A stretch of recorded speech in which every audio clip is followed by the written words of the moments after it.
नमस्कार दोस्तों, स्वागत है आपका साहित्य सागर चैनल पर। आज हम प्रस्तुत कर रहे हैं मुंशी प्रेमचंद जी उपन्यास गम का अध्याय 2 भाग 11 से 15। आइए जानते हैं आगे क्या होता है इस संवेदनशील और भावनात्मक कथा में। महाशय दयानाथ को जब रमा के नौकर हो जाने का हाल मालूम हुआ तो बहुत खुश हुए। विवाह होते ही वह इतनी जल्द जीतेगा इसकी उन्हें आशा न थी। बोले, जगह तो अच्छी है, ईमानदारी से काम करोगे तो किसी अच्छे पद पर पहुंच जाओगे। मेरा यही उपदेश है कि पराये पैसे को हराम समझना। रमा के जी में आया कि साफ कह दूं, अपना उपदेश आप अपने ही लिए रखिए, यह मेरे अनुकूल नहीं है। मगर इतना बेहा न था। दयानाथ ने फिर कहा, यह जगह तो 30 रुपए की थी, तुम्हें 20 ही रुपए मिले। रमानाथ नए आदमी को पूरा वेतन कैसे देते, शायद साल 6 महीने में बढ़ जाए। काम बहुत है। दयानाथ, तुम जवान आदमी हो, काम से न घबराना चाहिए। रमा ने दूसरे दिन नया सूट बनवाया और फैशन की कितनी ही चीजें खरीदी। ससुराल से मिले हुए रुपये कुछ बच रहे थे, कुछ मित्रों से उधार ले लिए। वह साहबी ठाट बनाकर सारे दफ्तर पर रोब जमाना चाहता था। कोई उससे वेतन तो पूछेगा नहीं, महाजन लोग उसका ठाट बाट देखकर सहम जाएंगे। वह जानता था अच्छी आमदनी तभी हो सकती है जब अच्छा ठाट हो। सड़क के चौकीदार को एक पैसा काफी समझा जाता है, लेकिन उसकी जगह साजंट हो तो किसी की हिम्मत ही न पड़ेगी कि उसे एक पैसा दिखाए। फटेहाल भिखारी के लिए चुटकी बहुत समझी जाती है, लेकिन गेरुए रेशम धारण करने वाले बाबाजी को लजाते लजाते भी 1 रुपया देना ही पड़ता है। भेक और भीख में सनातन से मित्रता है। तीसरे दिन रमा कोट पैंट पहनकर और हैट लगाकर निकला तो उसकी शान ही कुछ और हो गई। चपरासियों ने झुककर सलाम किए। रमेश बाबू से मिलकर जब वह अपने काम का चार्ज लेने आया तो देखा एक बरामदे में फटी हुई मैली दरी पर एक मियां साहब संदूक पर रजिस्टर फैलाए बैठे हैं और व्यापारी लोग उन्हें चारों तरफ से घेरे खड़े हैं। सामने गाड़ियों, ठेलों और इक्कों का बाजार लगा हुआ है। सभी अपने अपने काम की जल्दी मचा रहे हैं। कहीं लोगों में गाली गलौज हो रही है, कहीं चपरासियों में हंसी दिल लगी।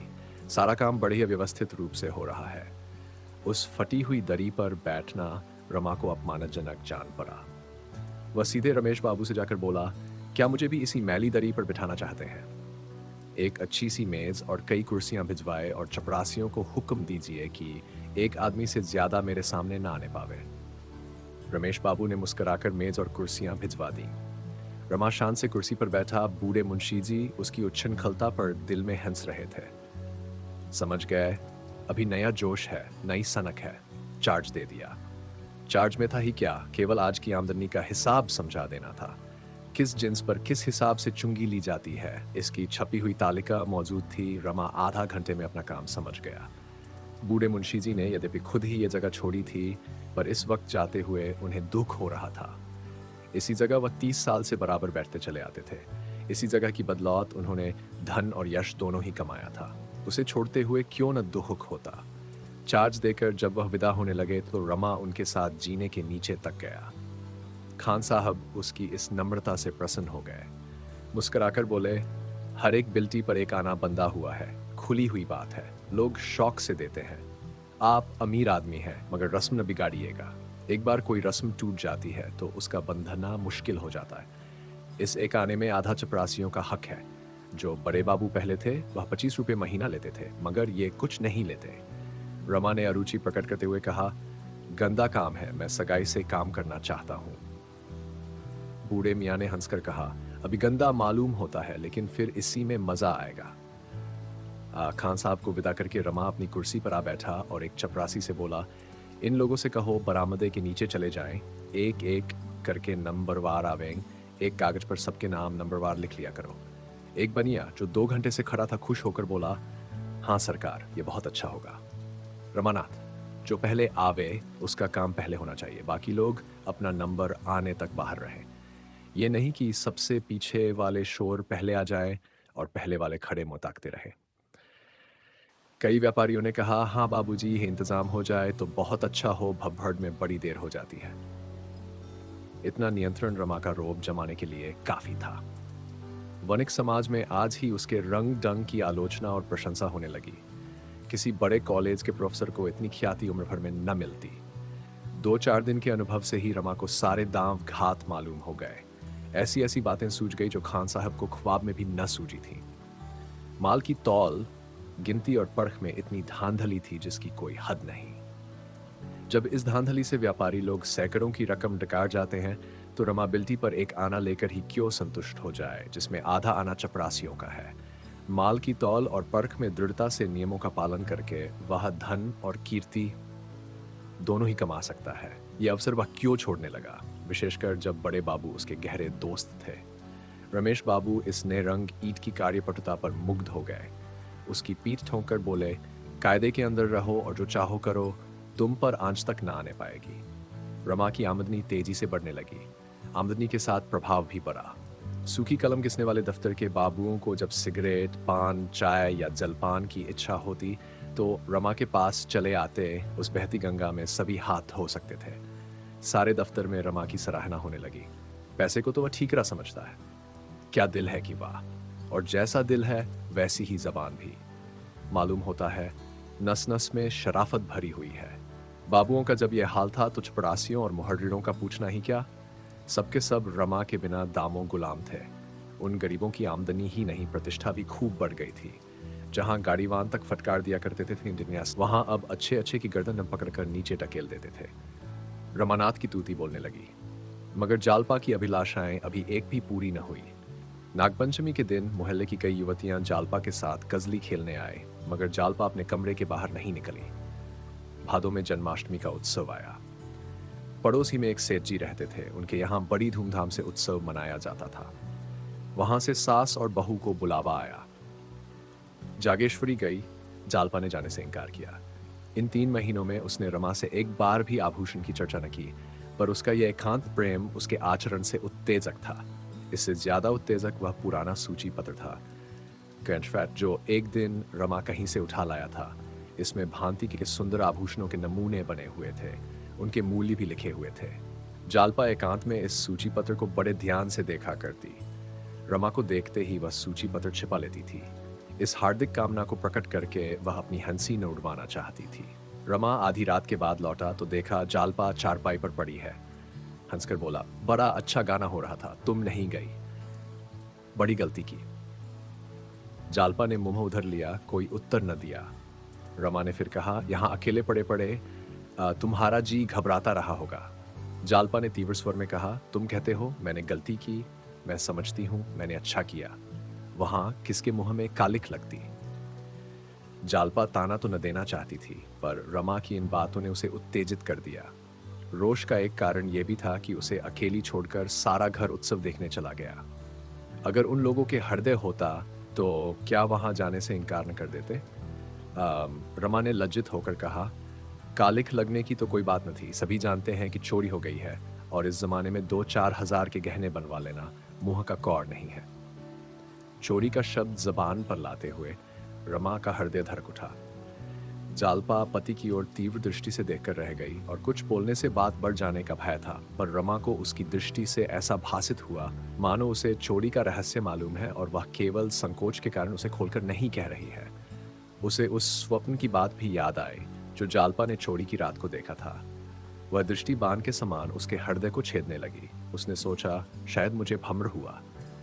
इस दृष्टि में रोष के सिवा और कोई भाव नहीं है, मगर यह कुछ बोलती क्यों नहीं, चुप क्यों हो गई। उसका चुप हो जाना ही गजब था। अपने मन का संशय मिटाने और जालपा के मन की थाह लेने के लिए रमा ने मानो डुब्बी मारी। यह कौन जानता था कि डोली से उतरते ही यह विपत्ति तुम्हारा स्वागत करेगी। जालपा आंखों में आंसू भरकर बोली, तो मैं तुमसे गहनों के लिए रोती तो नहीं हूं। भाग्य में जो लिखा था वह हुआ, आगे भी वही होगा जो लिखा है। जो औरतें गहने नहीं पहनती, क्या उनके दिन नहीं कटते। इस वाक्य ने रमा का संशय तो मिटा दिया, पर इसमें जो तीव्र वेदना छिपी हुई थी वह उससे छिपी न रही। इन 3 महीनों में बहुत प्रयत्न करने पर भी वह 100 रुपये से अधिक संग्रह न कर सका था। बाबू लोगों के आदर सत्कार में उसे बहुत कुछ फलना पड़ता था, मगर बिना खिलाए पिलाए काम भी तो न चल सकता था। सभी उसके दुश्मन हो जाते और उसे उखाड़ने की घातें सोचने लगते। मुफ्त का धन अकेले नहीं हजम होता, ये वह अच्छी तरह जानता था। वह स्वयं एक पैसा भी व्यर्थ खर्च न करता। चतुर व्यापारी की भांति वह जो कुछ खर्च करता था वह केवल कमाने के लिए। आश्वासन देते हुए बोला, ईश्वर ने चाहा तो 2-1 महीने में कोई चीज बन जाएगी। जालपा, मैं उन स्त्रियों में नहीं हूं जो गहनों पर जान देती हैं। हाँ, इस तरह किसी के घर आते जाते शर्म आती ही है। रमा का चित्त ग्लानि से व्याकुल हो उठा। जालपा के एक एक शब्द से निराशा टपक रही थी। इस अपार वेदना का कारण कौन था? क्या यह भी उसी का दोष न था कि इन 3 महीनों में उसने कभी गहनों की चर्चा नहीं की? जालपा यदि संकोच के कारण इसकी चर्चा न करती थी तो रमा को उसके आंसू पोंछने के लिए, उसका मन रखने के लिए क्या मौन के सिवा दूसरा उपाय न था? मोहल्ले में रोज ही एक न एक उत्सव होता रहता है। रोज ही पास पड़ोस की औरतें मिलने आती हैं, बुलावे भी रोज आते ही रहते हैं। बेचारी जालपा कब तक इस प्रकार आत्मा का दमन करती रहेगी, अंदर ही अंदर कुटती रहेगी। हंस ने बोलने को किसका जी नहीं चाहता, कौन कैदियों की तरह अकेला पड़ा रहना पसंद करता है? मेरे ही कारण तो इसे ये भीषण यातना सहनी पड़ रही है। उसने सोचा, क्या किसी सर्राफ से गहने उधार नहीं लिए जा सकते? कई बड़े सर्राफों से उसका परिचय था, लेकिन उनसे वह ये बात कैसे कहता? कहीं वे इनकार कर दें तो? या संभव है बहाना करके टाल दें? उसने निश्चय किया कि अभी उधार लेना ठीक न होगा। कहीं वादे पर रुपये न दे सका तो व्यर्थ में थुका फजीहत होगी, लज्जित होना पड़ेगा। अभी कुछ दिन और धैर्य से काम लेना चाहिए। सहसा उसके मन में आया, इस विषय में जालपा की लूं, देखूं वह क्या कहती है। अगर उसकी इच्छा हो तो किसी सर्राफ से वादे पर चीजें ले ली जाएं। मैं इस अपमान और संकोच को सह लूंगा, जालपा को संतुष्ट करने के लिए कि उसके गहनों की उसे कितनी फिक्र है। बोला, तुमसे एक सलाह करना चाहता हूं, पूछूं या न पूछूं? जालपा को नींद आ रही थी, आंखें बंद किए हुए बोली, अब सोने दो भाई, सवेरे उठना है। रमानाथ, अगर तुम्हारी राय हो तो किसी सर्राफ से वादे पर गहने बनवा लाऊं, इसमें कोई हर्ज तो है नहीं। जालपा की आंखें खुल गई। कितना कठोर प्रश्न था, किसी मेहमान से पूछना, कहीं तो आपके लिए भोजन लाऊं, कितनी बड़ी अशिष्टता है। इसका तो यही आशय है कि हम मेहमान को खिलाना नहीं चाहते। रमा को चाहिए था कि चीजें लाकर जालपा के सामने रख देता। उसके बार बार पूछने पर भी यही कहना चाहिए था कि दाम देकर लाया हूं, तब वह अलबत्ता खुश होती। इस विषय में उसकी सलाह लेना घाव पर नमक छिड़कना था। रमा की ओर अविश्वास की आंखों से देखकर बोली, मैं तो गहनों के लिए इतनी उत्सुक नहीं हूं। रमानाथ, नहीं, ये बात नहीं। इसमें क्या हर्ज है कि किसी सर्राफ से चीजें ले लूं, धीरे धीरे उसके रुपये चुका दूंगा। जालपा ने दृढ़ता से कहा, नहीं, मेरे लिए कर्ज लेने की जरूरत नहीं। मैं वैश्या नहीं हूं कि तुम्हें नोच खसोट कर अपना रास्ता लूं। मुझे तुम्हारे साथ जीना और मरना है। अगर मुझे सारी उम्र बेगहनों के रहना पड़े तो भी मैं कुछ लेने को न कहूंगी। औरतें गहनों की इतनी भूखी नहीं होती। अब घर के प्राणियों को संकट में डालकर गहने पहनने वाली दूसरी होंगी। लेकिन तुमने तो पहले कहा था कि जगह बड़ी आमदनी की है, मुझे तो कोई विशेष बचत दिखाई नहीं देती। रमानाथ, बचत तो जरूर होती और अच्छी होती, लेकिन जब अहलकारों के मारे बचने भी पाए। सब शैतान सिर पर सवार रहते हैं। मुझे पहले न मालूम था कि यहां इतने प्रेतों की पूजा करनी होगी। जालपा, तो अभी कौन सी जल्दी है, बनते रहेंगे धीरे धीरे। रमानाथ, खैर तुम्हारी सलाह है तो एक आधा महीने और चुप रहता हूं। मैं सबसे पहले कंगन बनवाऊंगा। जालपा ने गदगद होकर कहा, तुम्हारे पास अभी इतने रुपए कहाँ होंगे? रमानाथ, इसका उपाय तो मेरे पास है। तुम्हें कैसा कंगन पसंद है? जालपा अब अपने कृत्रिम संयम को न निभा सकी। अलमारी में से आभूषणों का सूची पत्र निकालकर रमा को दिखाने लगी। इस समय वह इतनी तत्पर थी मानो सोना लाकर रखा हुआ है, सुनार बैठा हुआ है, केवल डिजाइन ही पसंद करना बाकी है। उसने सूची के 2 डिजाइन पसंद किए। दोनों वास्तव में बहुत ही सुंदर थे, पर रमा उनका मूल्य देखकर सन्नाटे में आ गया। एक 1000 का था, दूसरा 800 का। रमानाथ, ऐसी चीजें तो शायद यहां बन भी न सके, मगर कल मैं जरा सर्राफ की सैर करूंगा। जालपा ने पुस्तक बंद करते हुए करुण स्वर में कहा, इतने रुपये न जाने तुम्हारे पास कब तक होंगे? उन्हा, बनेंगे बनेंगे, नहीं कौन कोई गहनों के बिना मरा जाता है। रमा को आज इसी उधेड़बुन में बड़ी रात तक नींद न आई। ये जड़ाऊ कंगन इन गोरी गोरी कलाइयों पर कितने खिलेंगे। ये मोह स्वप्न देखते देखते उसे न जाने कब नींद आ गई। दूसरे दिन सवेरे ही रमा ने रमेश बाबू के घर का रास्ता लिया। उनके यहाँ भी जन्माष्टमी में झांकी होती थी। उन्हें स्वयं तो इससे कोई अनुराग न था, पर उनकी स्त्री उत्सव मनाती थी। उसी की यादगार में अब तक ये उत्सव मनाते जाते थे।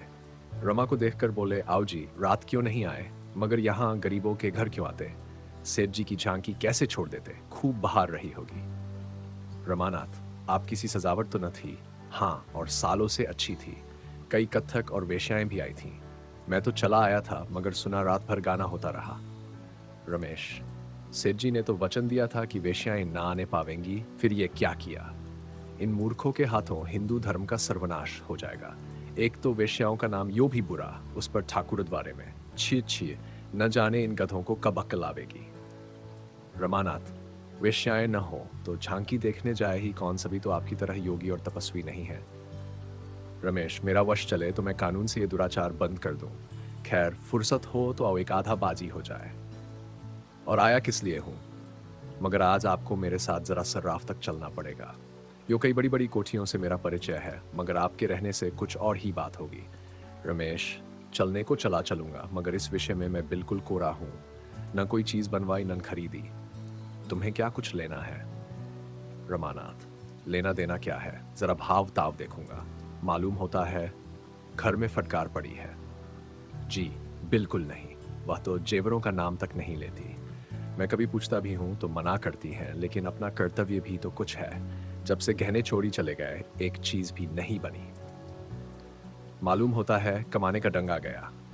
क्यों न हो, कायस्थ के बच्चे हो, कितने रुपये जोड़ लिए? रमानाथ, रुपये किसके पास है, वादे पर लूंगा। रमेश, इस खप्त में न पड़ो। जब तक रुपये हाथ में न हो, बाजार की तरफ जाओ ही मत। गहनों से तो बुड्ढे नई बीवियों का दिल खुश किया करते हैं। उन बेचारों के पास गहनों के सिवा होता ही क्या है? जवानों के लिए और बहुत से लटके हैं। यूं मैं चाहूं तो 2-4 हजार का माल दिलवा सकता हूं, मगर भाई, कर्ज की लत बुरी है। रमानाथ, मैं 2-3 में सब रुपए चुका दूंगा। अगर मुझे इसका विश्वास न होता तो मैं जिक्र ही न करता। रमेश, तो 2-3 महीने और सब्र क्यों नहीं कर जाते? कर्ज से बड़ा पाप दूसरा नहीं, न इससे बड़ी विपत्ति दूसरी है। जहां एक बार धर का खुला कि तुम आए दिन सर्राफ की दुकान पर खड़े नजर आओगे। बुरा न मानना। मैं जानता हूं तुम्हारी आमदनी अच्छी है, पर भविष्य के भरोसे पर और चाहे जो काम करो, लेकिन कर्ज कभी मत लो। गहनों का मर्ज न जाने इस दरिद्र देश में कैसे फैल गया। जिन लोगों के भोजन का ठिकाना नहीं, वे भी गहनों के पीछे प्राण देते हैं। हर साल अरबों रुपए केवल सोना चांदी खरीदने में व्यय हो जाते हैं। संसार के और किसी देश में इन धातुओं की इतनी खपत नहीं। तो बात क्या है? उन्नत देशों में धन व्यापार में लगता है, जिससे लोगों की परवरिश होती है और धन बढ़ता है। यहां धन इंगार में खर्च होता है। उसमें उन्नति और उपकार की जो दो महान शक्तियां हैं, उन दोनों ही का अंत हो जाता है। बस यही समझ लो कि जिस देश के लोग जितने ही मूर्ख होंगे, वहां जेवरों का प्रचार भी उतना ही अधिक होगा। यहाँ तो खैर नाक कान छिदाकर ही रह जाते हैं, मगर कई ऐसे देश भी हैं जहां होंठ छेद कर लोग गहने पहनते हैं। रमा ने कौतूहल से कहा, याद नहीं आता, पर शायद अफ्रीका हो। हमें यह सुनकर अचंभा होता है, लेकिन अन्य देश वालों के लिए नाक कान का छिदना कुछ कम अचंभे की बात न होगी। बुरा मर्ज है, बहुत ही बुरा। वह धन जो भोजन में खर्च होना चाहिए, बाल बच्चों का पेट काटकर गहनों की भेंट कर दिया जाता है। बच्चों को दूध न मिले सही, घी की गंध तक उनकी नाक में न पहुंचे न सही, मेवों और फलों के दर्शन उन्हें न हो, कोई परवाह नहीं। पर देवी जी गहने जरूर पहनेंगी और स्वामी जी गहने जरूर बनवाएंगे। 10-10, 20-20 रुपए पाने वाले क्लर्कों को देखता हूं, जो सड़ी हुई कोठरियों में पशुओं की भांति जीवन काटते हैं, जिन्हें सवेरे का जलपान तक मैसर नहीं होता। उन पर भी गहनों की सनक सवार रहती है। इस प्रथा से हमारा सर्वनाश होता जा रहा है। मैं तो कहता हूं, यह गुलामी पराधीनता से कहीं बढ़कर है। इसके कारण हमारा कितना आत्मिक, नैतिक, दैहिक, आर्थिक और धार्मिक पतन हो रहा है, इसका अनुमान ब्रह्मा भी नहीं कर सकते। रमानाथ, मैं तो समझता हूं ऐसा कोई भी देश नहीं जहां स्त्रियां गहने न पहनती हों। क्या यूरोप में गहनों का रिवाज नहीं है? रमेश, तो तुम्हारा देश यूरोप तो नहीं है। वहां के लोग धानी हैं, वह धन लुटाएं, उन्हें शोभा देता है। हम दरिक्र, हमारी कमाई का एक पैसा भी फजूल न खर्च होना चाहिए। रमेश बाबू इस वाद विवाद में शतरंज भूल गए। छुट्टी का दिन था ही, 2-4 मिलने वाले और आ गए। रमानाथ चुपके से खिसकाया। इस बहस में एक बात ऐसी थी जो उसके दिल में बैठ गई। उधार गहने लेने का विचार उसके मन से निकल गया। कहीं वह जल्दी रुपया न चुका सका तो कितनी बड़ी बदनामी होगी। सराट तक गया अवश्य, पर किसी दुकान में जाने का साहस न हुआ। उसने निश्चय किया, अभी 3-4 महीने तक गहनों का नाम न लूंगा। वह घर पहुंचा तो 9 बज गए थे। दयानाथ ने उसे देखा तो पूछा, आज सवेरे सवेरे कहाँ चले गए थे? रमानाथ जरा बड़े बाबू से मिलने गया था। दयानाथ, घंटे आधा घंटे के लिए पुस्तकालय क्यों नहीं चले जाया करते? गप शप में दिन गंवा देते हो, अभी तुम्हारी पढ़ने लिखने की उम्र है। इम्तिहान न सही, अपनी योग्यता तो बढ़ा सकते हो, एक सीधा सा खत लिखना पड़ जाता है तो बगलें झांकने लगते हो। असली शिक्षा स्कूल छोड़ने के बाद शुरू होती है और वही हमारे जीवन में काम भी आती है। मैंने तुम्हारे विषय में कुछ ऐसी बातें सुनी हैं जिनसे मुझे बहुत खेद हुआ है और तुम्हें समझा देना मैं अपना धर्म समझता हूँ। मैं ये हरगिज नहीं चाहता कि मेरे घर में हराम की एरी भी आए। मुझे नौकरी करते 30 साल हो गए। चाहता तो अब तक हजारों रुपए जमा कर लेता, लेकिन मैं कसम खाता हूँ कि कभी एक पैसा भी हराम का नहीं लिया। तुम्हें ये आदत कहाँ से आ गई, ये मेरी समझ में नहीं आता। रमा ने बनावटी क्रोध दिखाकर कहा, किसने आपसे कहा है? जरा उसका नाम तो बताए, मूंछें उखाड़ लूं उसकी। दयानाथ, किसी ने भी कहा हो, इससे तुम्हें कोई मतलब नहीं। तुम उसकी मूंछें उखाड़ लोगे इसलिए बताऊंगा नहीं, लेकिन बात सच है या झूठ, मैं इतना ही पूछना चाहता हूं। रमानाथ, बिल्कुल झूठ। दयानाथ, बिल्कुल झूठ। रमानाथ, तुम दस्तूरी नहीं लेते। रमानाथ, दस्तूरी रिश्वत नहीं है, सभी लेते हैं और खुल्लम खुला लेते हैं। लोग बिना मांगे आप ही आप देते हैं, मैं किसी से मांगने नहीं जाता। दयानाथ, सभी खुल्लम खुला लेते हैं और लोग बिना मांगे देते हैं, इससे तो रिश्वत की बुराई कम नहीं हो जाती। रमानाथ, दस्तूरी को बंद कर देना मेरे वश की बात नहीं। मैं खुद न लूं, लेकिन चपरासी और मुहर्रिर का हाथ तो नहीं पकड़ सकता। 8-8 9 पाने वाले नौकर अगर लें तो उनका काम ही नहीं चल सकता। मैं खुद न लूं, पर उन्हें नहीं रोक सकता। दयानाथ ने उदासीन भाव से कहा, मैंने समझा दिया, मानने का अख्तियार तुम्हें है। ये कहते हुए दयानाथ दफ्तर चले गए। रमा के मन में आया, साफ कह दे, आपने निष्प्र बनकर क्या कर लिया जो मुझे दोष दे रहे हैं। हमेशा पैसे पैसे को मोहताज रहे, लड़कों को पढ़ा तक न सके, जूते कपड़े तक न पहना सके।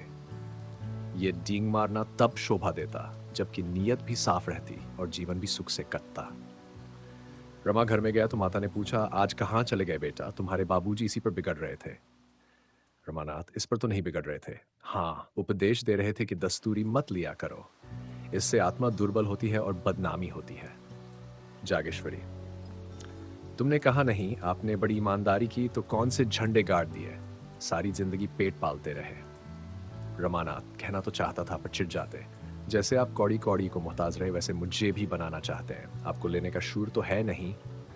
जब देखा कि यहाँ दाल नहीं गलती तो भगत बन गए। यहाँ ऐसे घोगा पसंद नहीं है।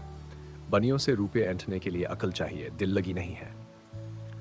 जहां किसी ने भगतपन किया और मैं समझ गया बुद्धू है, लेने की तमीज नहीं, क्या करे बेचारा। किसी तरह आंसू तो पहुंचे। जागेश्वरी, बस यही बात है बेटा, जिसे लेना आवेगा वो जरूर लेगा। इन्हें तो बस घर में कानून बघारना आता है और किसी के सामने बात तो मुंह से निकलती नहीं। रुपये निकाल लेना तो मुश्किल है। रमा दफ्तर जाते समय ऊपर कपड़े पहनने गया तो जालपा ने उसे 3 लिफाफे डाक में छोड़ने के लिए दिए। इस वक्त उसने तीनों लिफाफे जेब में डाल लिए, लेकिन रास्ते में उन्हें खोलकर चिट्ठियां पढ़ने लगा।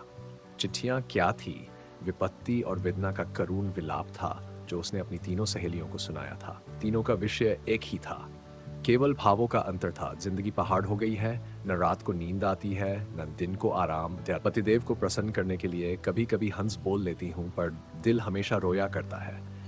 नन किसी के घर जाती हूँ, नन किसी को मुंह दिखाती हूँ। ऐसा जान पड़ता है कि यह शोक मेरी जान ही लेकर छोड़ेगा। मुझसे वादे तो रोज किए जाते हैं, रुपये जमा हो रहे हैं, सुनार ठीक किया जा रहा है, डिजाइन तय किया जा रहा है, पर यह सब धोखा है और कुछ नहीं। रमा ने तीनों चिट्ठियां जेब में रख ली। डाकखाना सामने से निकल गया, पर उसने उन्हें छोड़ा नहीं। ये अभी तक यही समझती है कि मैं इसे धोखा दे रहा हूं। क्या करूं, कैसे विश्वास दिलाऊं?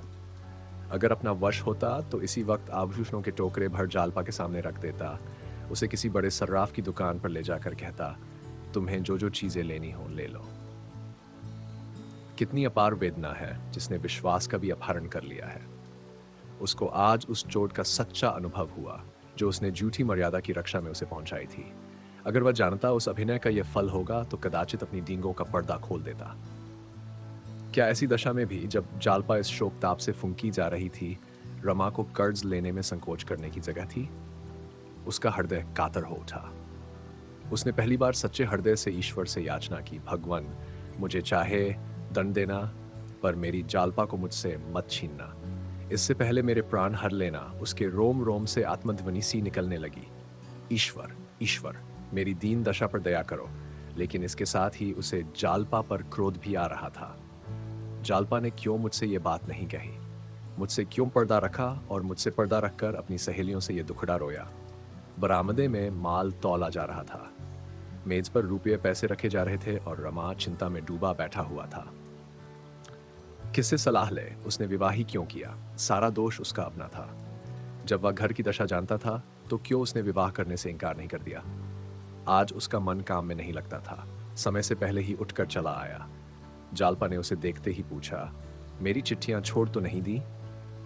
रमा ने बहाना किया, अरे इनकी तो याद ही नहीं रही, जेब में पड़ी रह गई। जालपा, यह बहुत अच्छा हुआ, लाओ मुझे दे दो, अब न भेजूंगी। रमानाथ, क्यों? कल भेज दूंगा। जालपा, नहीं, अब मुझे भेजना ही नहीं है। कुछ ऐसी बातें लिख गई थी जो मुझे न लिखना चाहिए थी। अगर तुमने छोड़ दी होती तो मुझे दुख होता। मैंने तुम्हारी निंदा की थी। यह कहकर वह मुस्कुराई। रमानाथ, जो बुरा है, दगाबाज है, धूर्त है, उसकी निंदा होनी ही चाहिए। जालपा ने व्यग्र होकर पूछा, तुमने चिट्ठियां पढ़ ली क्या? रमा ने नित्य संकोच भाव से कहा, हाँ, यह कोई अक्षम्य अपराध है? जालपा कातर स्वर में बोली, तब तो तुम मुझसे बहुत नाराज होगे। आंसुओं के आवेग से जालपा की आवाज रुक गई। उसका सिर झुक गया और झुकी हुई आंखों से आंसुओं की बूंदें आंचल पर फिरने लगीं। एक क्षण में उसने स्वर को संभाल कर कहा, मुझसे बड़ा भारी अपराध हुआ है। जो चाहे सजा दो, पर मुझसे अप्रसन्न मत हो। ईश्वर जानते हैं तुम्हारे जाने के बाद मुझे कितना दुख हुआ। मेरी कलम से न जाने कैसे ऐसी बातें निकल गई। जालपा जानती थी कि रमा को आभूषणों की चिंता मुझसे कम नहीं है, लेकिन मित्रों से अपनी व्यथा कहते समय हम बहुधा अपना दुख बढ़ाकर कहते हैं। जो बातें पर्दे की समझी जाती हैं, उनकी चर्चा करने से एक तरह का अपनापन जाहिर होता है। हमारे मित्र समझते हैं हमसे जरा भी दुराव नहीं रखता और उन्हें हमसे सहानुभूति हो जाती है। अपनापन दिखाने की ये आदत औरतों में कुछ अधिक होती है। रमा जालपा के आंसू पोंछते हुए बोला, मैं तुमसे अप्रसन्न नहीं हूं प्रिय। अप्रसन्न होने की तो कोई बात ही नहीं है। आशा का विलंब ही दुराशा है। क्या मैं इतना नहीं जानता? अगर तुमने मुझे मना न कर दिया होता तो अब तक मैंने किसी न किसी तरह दो एक चीजें अवश्य ही बनवा दी होती। मुझसे भूल यही हुई कि तुमसे सलाह ली। ये तो वैसा ही है जैसे मेहमान को पूछ पूछ कर भोजन दिया जाए। उस वक्त मुझे ये ध्यान न रहा कि संकोच में आदमी इच्छा होने पर भी नहीं नहीं करता है। ईश्वर ने चाहा तो तुम्हें बहुत दिनों तक इंतजार न करना पड़ेगा। जालपा ने सचिन नजरों से देखकर कहा, तो क्या उधार लाओगे? रमानाथ, हाँ, उधार लाने में कोई हर्ज नहीं है। जब सूद नहीं देना है तो जैसे नगद वैसे उधार। ये इनसे दुनिया का काम चलता है। कौन इन नहीं लेता? हाथ में रुपया आ जाने से अल्ले तलल्ले खर्च हो जाते हैं। कर्ज सिर पर सवार रहेगा तो उसकी चिंता हाथ रोके रहेगी। जालपा, मैं तुम्हें चिंता में नहीं डालना चाहती। अब मैं भूल कर भी गहनों का नाम न लूंगी। रमानाथ, नाम तो तुमने कभी नहीं लिया, लेकिन तुम्हारे नाम न लेने से मेरे कर्तव्य का अंत तो नहीं हो जाता। तुम कर्ज से व्यर्थ इतना डरती हो, रुपये जमा होने के इंतजार में बैठा रहूंगा तो शायद कभी न जमा होंगे। इसी तरह लेते देते साल में 3-4 चीजें बन जाएंगी। जालपा, मगर पहले कोई छोटी सी चीज लाना। रमानाथ, हाँ, ऐसा तो करूंगा ही। रमा बाजार चला तो खूब अंधेरा हो गया था। दिन रहते जाता तो संभव था मित्रों में से किसी की निगाह उस पर पड़ जाती। मुंशी दयानाथ ही देख लेते। वह इस मामले को गुप्त ही रखना चाहता था। सर्राफे में गंगू की दुकान मशहूर थी। गंगू था तो ब्राह्मण, पर बड़ा ही व्यापार कुशल। उसकी दुकान पर नित्य ग्राहकों का मेला लगा रहता था। उसकी कर्मनिष्ठा ग्राहकों में विश्वास पैदा करती थी और दुकानों पर ठगे जाने का भय था। यहाँ किसी तरह का धोखा न था। गंगू ने रमा को देखते ही मुस्कुराकर कहा, आइए बाबूजी, ऊपर आइए। बड़ी दया की। मुनीम जी, आपके वास्ते पान मंगवाओ। क्या हुक्म है बाबूजी? आप तो जैसे मुझसे नाराज हैं, कभी आते ही नहीं। गरीबों पर भी कभी कभी दया किया कीजिए। गंगू की शिष्टता ने रमा की हिम्मत खोल दी। अगर उसने इतने आग्रह से न बुलाया होता तो शायद रमा को दुकान पर जाने का साहस न होता। अपनी साख का उसे अभी तक अनुभव न हुआ था। दुकान पर जाकर बोला, यहाँ हम जैसे मजदूरों का कहाँ गुजर है महाराज। गांठ में कुछ हो भी तो। गंगू, या आप क्या कहते हैं सरकार, आपकी दुकान है, जो चीज चाहिए ले जाए, दाम आगे पीछे मिलते रहेंगे। हम लोग आदमी पहचानते हैं बाबू साहब, ऐसी बात नहीं है। धान्य भाग की आप हमारी दुकान पर आए तो दिखाऊं कोई जड़ाऊ चीज, कोई कंगन, कोई हार, अभी हाल ही में दिल्ली से माल आया है। रमानाथ, कोई हल्के दामों का हार दिखाए। गंगू, यही कोई 700-800 तक। रमानाथ, अजी नहीं, हद 400 तक। गंगू, मैं आपको दोनों दिखाई देता हूँ, जो पसंद आवे ले लीजिएगा। हमारे यहाँ किसी तरह का दफल गसल नहीं बाबू साहब, इसकी आप जरा भी चिंता न करें। 5 बरस का लड़का हो या 100 बरस का बूढ़ा, सबके साथ एक बात रखते हैं, मालिक को भी एक दिन मुंह दिखाना है बाबू। संदूक सामने आया। गंगू ने हार निकाल निकाल कर दिखाने शुरू किए।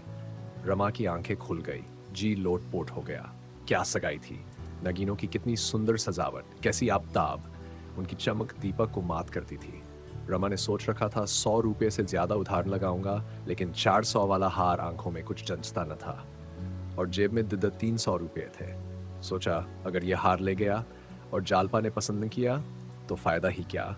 ऐसी चीज ले जाऊं कि वह देखते ही भड़क उठे। ये जराऊ हार उसकी गर्दन में कितनी शोभा देगा। वह हार एक सहस्र मणि रंजित नजरों से उसके मन को खींचने लगा। वह अभिभूत होकर उसकी ओर ताक रहा था, पर मुंह से कुछ कहने का साहस न होता था। कहीं गंगू ने 300 रुपये उधार लगाने से इनकार कर दिया तो उसे कितना लज्जित होना पड़ेगा। गंगू ने उसके मन का संशय तार कर कहा, आपके लायक तो बाबूजी यही चीज है, अंधेरे घर में रख दीजिए तो उजाला हो जाए। रमानाथ, पसंद तो मुझे भी यही है, लेकिन मेरे पास कुल 300 रुपये है, ये समझ लीजिए। शर्म से रमा के मुंह पर लाली छा गई। वह धड़कते हुए हृदय से गंगू का मुंह देखने लगा। गंगू ने निष्कपट भाव से कहा, बाबू साहब रुपए का तो जिक्र ही न कीजिए, कहिए 10,000 का माल साथ भेज दूं। दुकान आपकी है, भला कोई बात है। हुक्म हो तो एक आधा चीज और दिखाऊं। एक शीश फूल अभी बनकर आया है, बस यही मालूम होता है गुलाब का फल खिला हुआ है, देखकर जी खुश हो जाएगा। मुनीमी जी, जरा वह शीश फूल दिखाना तो, और दाम का भी कुछ ऐसा भारी नहीं, आपको 250 में दे दूंगा। रमा ने मुस्कुराकर कहा, महाराज बहुत बातें बनाकर कहीं उल्टे छुरे से न मूंद लेना, गहनों के मामले में बिल्कुल अनाड़ी हूं।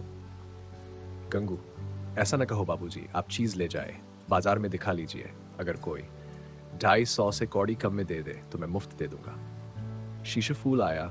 सचमुच गुलाब का फूल था फॉर्म में, जिस पर हीरे की कलियां ओस की बूंदों के समान चमक रही थीं। रमा की टकटकी बंद गई, मानो कोई अलौकिक वस्तु सामने आ गई हो। गंगू, बाबूजी 250 रुपये तो कारीगर की सगाई के इनाम है, ये एक चीज है। रमानाथ, हाँ है तो सुंदर, मगर भाई ऐसा न हो कि कल ही से दाम का तकाजा करने लगो। मैं खुद ही जहां तक हो सकेगा जल्दी दे दूंगा। गंगू ने दोनों चीजें 2 सुंदर मखमली केसों में रखकर रमा को दे दी। फिर मुनीमन जी से नाम टंकवाया और पान खिलाकर विदा किया। रमा के मनोल्लास की इस समय सीमा न थी, किंतु यह विशुद्ध उल्लास न था, इसमें एक शंका का भी समावेश था। ये उस बालक का आनंद न था जिसने माता से पैसे मांगकर मिठाई ली हो, बल्कि उस बालक का जिसने पैसे चुरा कर ली हो। उसे मिठाइयाँ मीठी तो लगती है, पर दिल कांपता रहता है कि कहीं घर चलने पर मार न पड़ने लगे। 650 रुपये चुका देने की तो उसे विशेष चिंता न थी, घात लग जाए तो वह 6 महीने में चुका देगा। भय यही था कि बाबूजी सुनेंगे तो जरूर नाराज होंगे, लेकिन ज्यों-ज्यों आगे बढ़ता था, जालपा को इन आभूषणों से सुशोभित देखने की उत्कंठा इस शंका पर विजय पाती थी। घर पहुंचने की जल्दी में उसने सड़क छोड़ दी और एक गली में घुस गया। सघन अंधेरा छाया हुआ था। बादल तो उसी वक्त छाए हुए थे जब वह घर से चला था। गली में घुसा ही था कि पानी की बूंद सिर पर छर्रे की तरह पड़ी। जब तक छतरी खोले वह लथपथ हो चुका था। उसे शंका हुई, इस अंधकार में कोई आकर दोनों चीजें छीन न ले, पानी की झरझर में कोई आवाज भी न सुने। अंधेरी गलियों में खून तक हो जाते हैं। पछताने लगा, नाहक इधर से आया। 2-4 मिनट देर ही में पहुंचता एंड तो ऐसी कौन सी आफत आ जाती। असामयिक वृष्टि ने उसकी आनंद कल्पनाओं में बाधा डाल दी। किसी तरह गली का अंत हुआ और सड़क मिली। लालटेनें दिखाई दी। प्रकाश कितनी विश्वास उत्पन्न करने वाली शक्ति है, आज इसका उसे यथार्थ अनुभव हुआ। वह घर पहुंचा तो दयानाथ बैठे हुक्का पी रहे थे। वह उस कमरे में न गया। उनकी आंख बचाकर अंदर जाना चाहता था कि उन्होंने टोका, इस वक्त कहाँ गए थे। रमा ने उन्हें कुछ जवाब न दिया। कहीं वह अखबार सुनाने लगे तो घंटों की खबर लेंगे। सीधा अंदर जा पहुंचा। जालपा द्वार पर खड़ी उसकी राह देख रही थी, तुरंत उसके हाथ से छतरी ले ली और बोली, तुम तो बिल्कुल भीग गए, कहीं ठहर क्यों न गए? रमानाथ, पानी का क्या ठिकाना, रात भर बरसता रहे। ये कहता हुआ रमा ऊपर चला गया। उसने समझा था जालपा भी पीछे पीछे आती होगी, पर वह नीचे बैठी अपने देवरों से बातें कर रही थी, मानो उसे गहनों की याद ही नहीं है, जैसे वह बिल्कुल भूल गई है कि रमा सर्राफे से आया है। रमा ने कपड़े बदले और मन में झुंझलाता हुआ नीचे चला आया। उसी समय दयानाथ भोजन करने आ गए। सब लोग भोजन करने बैठ गए।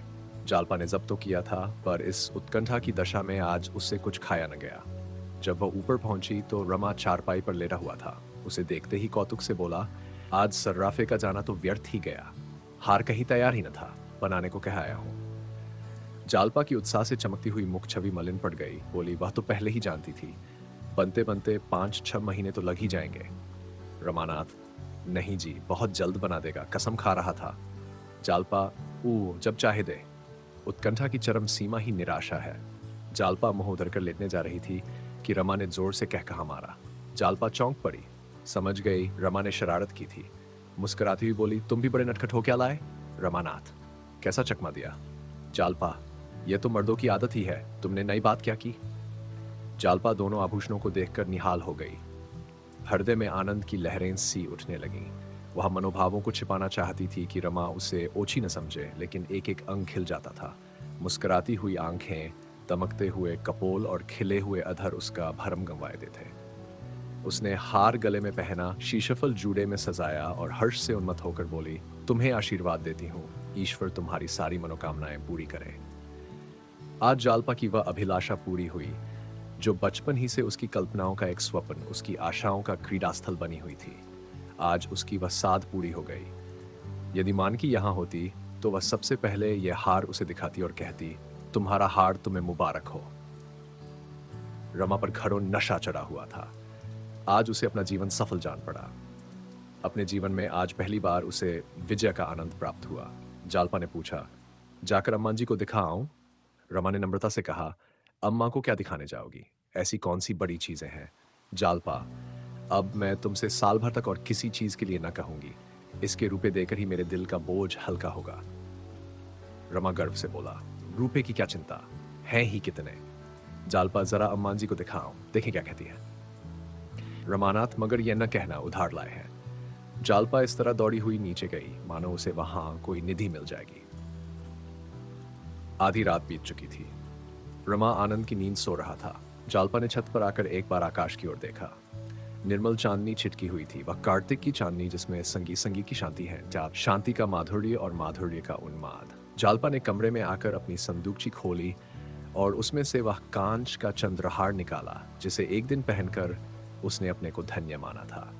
पर अब इस नए चंद्रहार के सामने उसकी चमक उसी भांति मंद पड़ गई थी जैसे इस निर्मल चंद्र ज्योति के सामने तारों का आलोक। उसने उस नकली हार को तोड़ डाला और उसके दानों को नीचे गली में गेंक दिया, उसी भांति जैसे पूजन समाप्त हो जाने के बाद कोई उपासक मिट्टी की मूर्तियों को जल में विसर्जित कर देता है। उस दिन से जालपा के पति स्नेह में सेवा भाव का उदय हुआ। वह स्नान करने जाता तो उसे अपनी धोती चुनी हुई मिलती, आले पर तेल और साबुन भी रखा हुआ पाता। जब दफ्तर जाने लगता तो जालपा उसके कपड़े लाकर सामने रख देती। पहले पान मांगने पर मिलते थे, अब जबरदस्ती खिलाए जाते थे। जालपा उसका रूख देखा करती, उसे कुछ कहने की जरूरत न थी। यहां तक कि जब वह भोजन करने बैठता तो वह पंखा झला करती।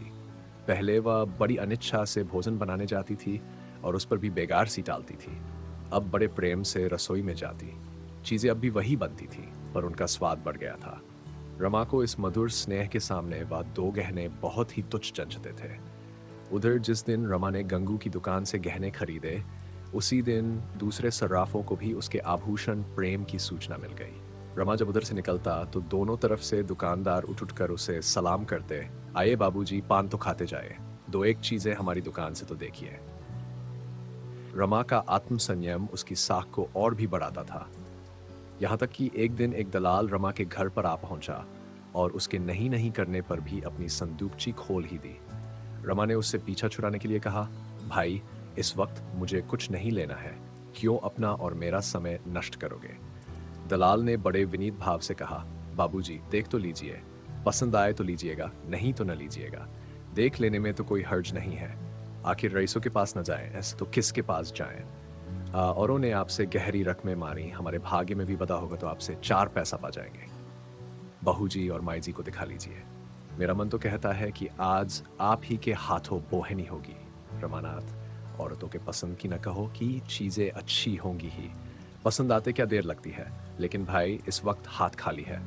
दलाल हंसकर बोला, बाबूजी बस ऐसी बात कह देते हैं कि वाह, आपका हुक्म हो जाए तो 1500 आपके ऊपर निछावर कर दें। हम लोग आदमी का मिजाज देखते हैं बाबूजी। भगवान ने चाहा तो आज मैं सौदा करके ही उठूंगा। दलाल ने संदूकची से 2 चीजें निकाली। एक तो नए फैशन का जड़ाऊ कंगन था और दूसरा कानों का रिंग। दोनों ही चीजें अपूर्व थीं।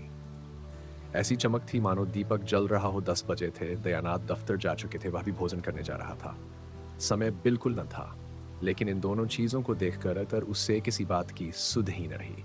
दोनों केस लिए हुए घर में आया।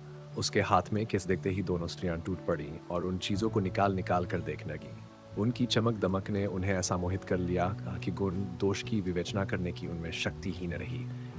अक्ल की चीजों के सामने तो पुरानी चीजें कुछ जंचती ही नहीं। जालपा, मुझे तो उन पुरानी चीजों को देखकर क्या आने लगती है। न जाने उन दिनों औरतें कैसे पहनती। रमा ने मुस्कुराकर कहा, तो दोनों चीजें पसंद है ना? जालपा, पसंद क्यों नहीं है अम्मा जी, तुम ले लो। जागेश्वरी ने अपनी मनोव्यथा छिपाने के लिए सिर झुका लिया। जिसका सारा जीवन गृहस्थी चिंताओं में कट गया, वह आज क्या स्वप्न में भी इन गहनों के पहनने की आशा कर सकती थी?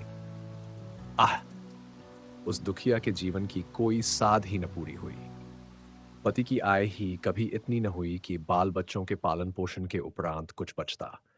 जब से घर की स्वामिनी हुई, तभी से मानो उसकी तपश्चर्या का आरंभ हुआ और सारी लालसाएं एक एक करके धूल में मिल गई। उसने उन आभूषणों की ओर से आंखें हटा ली। उनमें इतना आकर्षण था कि उनकी ओर ताकते हुए वह डरती थी, कहीं उसकी विरक्ति का पर्दा न खुल जाए। बोली, मैं लेकर क्या करूंगी बेटी, मेरे पहनने ओढ़ने के दिन तो निकल गए। कौन लाया है बेटा? क्या दाम है इनके? रमानाथ, एक सर्राफ दिखाने लाया है, अभी दाम आम नहीं पूछे, मगर ऊंचे दाम होंगे। लेना तो था ही नहीं, दाम पूछ कर क्या करता? जालपा, लेना ही नहीं था तो यहां लाए क्यों? जालपा ने ये शब्द इतने आवेश में आकर कहे कि रमा खिसिया गया। उनमें इतनी उत्तेजना, इतना तिरस्कार भरा हुआ था कि इन गहनों को लौटा ले जाने की उसकी हिम्मत न पड़ी। बोला, तो ले लूं? जालपा, अम्मा लेने ही नहीं कहती तो लेकर क्या करोगे? क्या मुफ्त में दे रहा है? रमानाथ, समझ लो मुफ्त ही मिलते हैं। जालपा, सुनती हो अम्मान जी इनकी बातें? आप जाकर लौट आए, जब हाथ में रुपये होंगे तो बहुत गहने मिलेंगे। जागेश्वरी ने मोहासक्त स्वर में कहा, रुपये अभी तो नहीं मांगता? जालपा, उधार भी देगा तो सूद तो लगा ही लेगा। नहीं रमानाथ, तो लौटा दूं? एक बात चटपट तय कर डालो, लेना हो ले लो, न लेना हो तो लौटा दो। मोह और दुविधा में न पड़ो। जालपा को यह स्पष्ट बातचीत इस समय बहुत कठोर लगी। रमा के मुंह से उसे ऐसी आशा न थी। इनकार करना उसका काम था, रमा को लेने के लिए आग्रह करना चाहिए था। जागेश्वरी की ओर लालायित नजरों से देखकर बोली, लौटा दो। रात दिन के तकाजे कौन सहेगा? वह केसों को बंद करने ही वाली थी कि जागेश्वरी ने कंगन उठाकर पहन लिया, मानो एक क्षण भर पहने से ही उसकी साध पूरी हो जाएगी। फिर मन में इस उछेपन पर लज्जित होकर वह उसे उतारना ही चाहती थी कि रमा ने कहा, अब तुमने पहन लिया अम्मा, तो पहने रहो, मैं तुम्हें भेंट करता हूं। जागेश्वरी की आंखें सजल हो गई। जो लालसा आज तक न पूरी हो सकी, वह आज रमा की मातृभक्ति से पूरी हो रही थी। लेकिन क्या वह अपने प्रिय पुत्र पर एन का इतना भारी बोझ रख देगी? अभी वह बेचारा बालक है, उसकी सामर्थ्य ही क्या है? न जाने रुपये जल्द हाथ आए या देर में, दाम भी तो नहीं मालूम। अगर ऊंचे दामों का हुआ तो बेचारा देगा कहां से? उसे कितने तकाजे सहने पड़ेंगे और कितना लज्जित होना पड़ेगा। कातर स्वर में बोली, नहीं बेटा, मैंने यूं ही पहन लिया था, ले जाओ, लौटा दो। माता का उदास मुख देखकर रमा का हृदय मातृ प्रेम से हिल उठा। क्या अन्न के भय से वह अपनी त्यागमूर्ति माता की इतनी सेवा भी न कर सकेगा? माता के प्रति उसका कुछ कर्तव्य भी तो है। बोला, रुपये बहुत मिल जाएंगे अम्मा, तुम इसकी चिंता मत करो।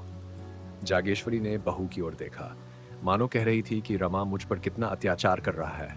जालपा उदासीन भाव से बैठी थी। कदाचित उसे भय हो रहा था कि माताजी ये कंगन लेने लें। मेरा कंगन पहन लेना बहू को अच्छा नहीं लगा, इसमें जागेश्वरी को संदेह नहीं रहा। उसने तुरंत कंगन उतार डाला और जालपा की ओर बढ़ाकर बोली, मैं अपनी ओर से तुम्हें भेंट करती हूँ। मुझे जो कुछ पहनना ओढ़ना था ओढ़ पहन चुकी, अब जरा तुम पहनो देखूं। जालपा को इसमें जरा भी संदेह न था कि माताजी के पास रुपए की कमी नहीं। वह समझी शायद आज वो पसीज गई हैं और कंगन के रुपए दे देंगी। एक क्षण पहले उसने समझा था कि रुपए रमा को देने पड़ेंगे, इसीलिए इच्छा रहने पर भी वह उसे लौटा देना चाहती थी। जब माताजी उसका दाम चुका रही थी तो वह क्यों इनकार करती, मगर ऊपरी मन से बोली, रुपये न हो तो रहने दीजिए अम्मा जी, अभी कौन जल्दी है। रमा ने कुछ चिढ़कर कहा, तो तुम ये कंगन ले रही हो जालपा? अम्मा जी नहीं मानती तो मैं क्या करूं? रमानाथ और ये रिंग इन्हें भी क्यों नहीं रख लेती? जालपा, जाकर दाम तो पूछा आओ। रमा ने अधीर होकर कहा, तुम इन चीजों को ले जाओ, तुम्हें दाम से क्या मतलब? रमा ने बाहर आकर दलाल से दाम पूछा तो सन्नाटे में आ गया। कंगन 700 के थे और रिंग 150 के। उसका अनुमान था कि कंगन अधिक से अधिक 300 के होंगे और रिंग 40-50 रुपए के। पछताए कि पहले ही दाम क्यों न पूछ लिए, नहीं तो इन चीजों को घर में ले जाने की नौबत ही क्यों आती।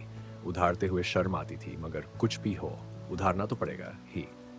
इतना बड़ा बोझ वह सिर पर नहीं ले सकता। दलाल से बोला, बड़े दाम है भाई, मैंने तो 300-400 के भीतर ही आंका था। दलाल का नाम चरणदास था। बोला, दाम में एक कौड़ी फर्क पड़ जाए सरकार तो मुंह न दिखाऊं। धनीराम की कोठी का तो माल है, आप चलकर पूछ लें। दमड़ी रुपये की दलाली अलबत्ता मेरी है, आपकी मर्जी हो दीजिए या न दीजिए। रमानाथ, तो भाई इन दामों की चीजें तो इस वक्त हमें नहीं लेनी है। चरणदास, ऐसी बात न कहिए बाबूजी, आपके लिए इतने रुपए कौन बड़ी बात है। 2 महीने भी माल चल जाए तो उसके दूने हाथ आ जाएंगे। आपसे बढ़कर कौन शौकीन होगा, यह सब रईसों के ही पसंद की चीजें हैं। रमानाथ, 850 बहुत होते हैं भाई। चरणदास, रुपयों का मुंह न देखिए बाबूजी, जब जब बहूजी पहनकर बैठेंगी तो एक निगाह में सारे रुपये तर जाएंगे। रमा को विश्वास था कि जालपा गहनों का यह मूल्य सुनकर आप ही बिचक जाएगी। दलाल से और ज्यादा बातचीत न की। अंदर जाकर बड़े जोर से हंसा और बोला, आपने इस कंगन का क्या दाम समझा था मान जी? जागेश्वरी कोई जवाब देकर बेवकूफ न बनना चाहती थी। इन जड़ाऊ चीजों में नाप तौल का तो कुछ हिसाब रहता नहीं, जितने में तय हो जाए वही ठीक है। रमानाथ, अच्छा तुम बताओ जालपा, इस कंगन का कितना दाम आंकती हो? जालपा, 600 से कम का नहीं। रमा का सारा खेल बिगड़ गया। दाम का भय दिखाकर रमा ने जालपा को डरा देना चाहा था, मगर 6 और 7 में बहुत थोड़ा ही अंतर था और संभव है चरणदास इतने ही पर राजी हो जाए। कुछ चेंप कर बोला, कच्चे नगीने नहीं है जालपा, कुछ भी हो 600 से ज्यादा का नहीं। और रिंग का? जालपा, अधिक से अधिक 100 रुपये। रमानाथ, यहां भी चूकी 150 मांगता है। जट्टू है कोई, हमें इन दामों लेना ही नहीं। रमा की चाल उल्टी पड़ी। जालपा को इन चीजों के मूल्य के विषय में बहुत धोखा न हुआ था। आखिर रमा की आर्थिक दशा तो उससे छिपी न थी, फिर वह 700 रुपये की चीजों के लिए मुंह खोले बैठी थी। रमा को क्या मालूम था कि जालपा कुछ और ही समझकर कंगन पर लहराई थी। अब तो गला छूटने का एक ही उपाय था और वह यह कि दलाल 600 पर राजी न हो बोला, वह 8.5 से कौड़ी कम लेगा। जालपा, तो लौटा दो। रमानाथ, मुझे तो लौटाते शर्म आती है। अम्मा, जरा आप ही दालान में चलकर कह दे, हमें 700 से ज्यादा नहीं देना है। देना होता तो दे दो, नहीं चले जाओ।